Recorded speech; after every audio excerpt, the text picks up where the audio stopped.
Have you ever gotten to the end of a meal, looked down at your plate, and just thought, whoa, did I really eat all of that? It's a feeling we've all had, right? Well, that's exactly what we're going to get into, the pretty fascinating science behind why so many of us eat way more than we think we do. So let me just ask you, straight up, how well do you really know your diet? I mean, if I asked you to list every single thing you ate yesterday, could you do it with like 100% accuracy? I bet most of us would say, yeah, pretty much. But you know what? The research tells a completely different story. And here it is, the surprising truth that pops up in study after study. Most of us are, well, we're actually not very good at tracking what we eat. There's this huge gap that opens up between what we think we ate and what we actually ate.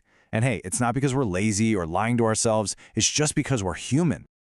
And wow, this chart right here really puts it into perspective. See that bar on the left? That's what people thought they ate.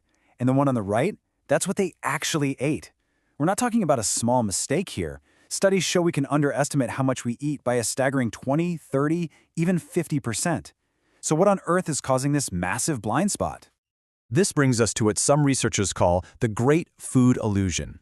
We're about to dive into why we all miscalculate, and the answer doesn't start on our plates. Nope, it starts inside our own heads. You know, there's this quote that just hits the nail on the head. Our minds are built for amazing things, for creativity, for problem solving, for connecting with people. What they're not built for is to be perfect little accountants, meticulously logging every single calorie. So this isn't a failure of willpower, you see. It's just a feature of how our brains are wired. So let's do it. Let's pull back the curtain and take a look at your brain's hidden hunger. We're going to explore the psychological tricks and biases that kind of nudges toward overeating without us even realizing it. Okay, first up is something called the health halo effect. Oh, this one is a classic. Picture this. You see a bag of chips labeled organic, or a smoothie that says all natural. Your brain sees those words and basically gives you a green light to eat more of it. We think, oh, it's healthy, so an extra handful won't matter. But the calories? They add up just as fast. And then there's portion distortion. Seriously, just think about the size of a soda, or a muffin, or even a dinner plate today compared to, say, the 1980s. What we consider a normal portion has absolutely exploded. Our entire baseline for what looks like a single serving has shifted, so of course we eat more. It just looks normal to us. All of this leads to a battle between mindless eating and mindful eating. Mindless eating is that autopilot mode, right?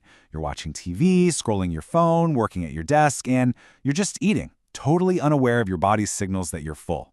Mindful eating is the total opposite. It's about actually being present, paying attention to your food, and listening to what your body is telling you. Okay, so it really sounds like our own brains are the culprits, right? It's all just psychology. But is it really all in our heads? Not quite. There is another massive piece to this puzzle, and it has nothing to do with what's inside our minds and everything to do with the world around us. Let's talk about the world on your plate. Because our environment, our kitchens, our offices, the restaurants we go to, is constantly and very quietly shaping our appetite and influencing how much we eat. I mean, some of these are just wild. Did you know you'll serve yourself more pasta just by using a bigger plate? Or you'll eat way more candy if it's in a clear jar on your desk instead of hidden in a drawer? Even going to a buffet makes us eat more because our brains go, ooh, variety, I have to try everything. These little cues in our environment are incredibly powerful. It all comes down to this super simple loop that some researchers have cleverly called the see-food diet. It's so simple, it's kind of brilliant. Step 1, you see food. Step 2, you desire the food. Step 3, you eat the food. That's it. It really proves that old saying, out of sight, out of mind, is absolutely true when it comes to what we eat. So, knowing all this, knowing that our brains and our environment are constantly working against us, what are we supposed to do? Well, it all comes down to rethinking your next bite. And that starts with the single most powerful tool you have, just being aware. And this is probably the most important point of all. This is not about feeling guilty or blaming yourself for a lack of willpower. Not at all. It's about understanding the system of tricks your brain plays, and the system of triggers in your environment. Because once you understand how the system works, you can start making it work for you instead of against you. So, let's boil it all down. What are the key takeaways? First, our brains have these hidden biases, like the health halo, that are constantly running in the background. Second, our environment is basically a silent partner in every meal we eat.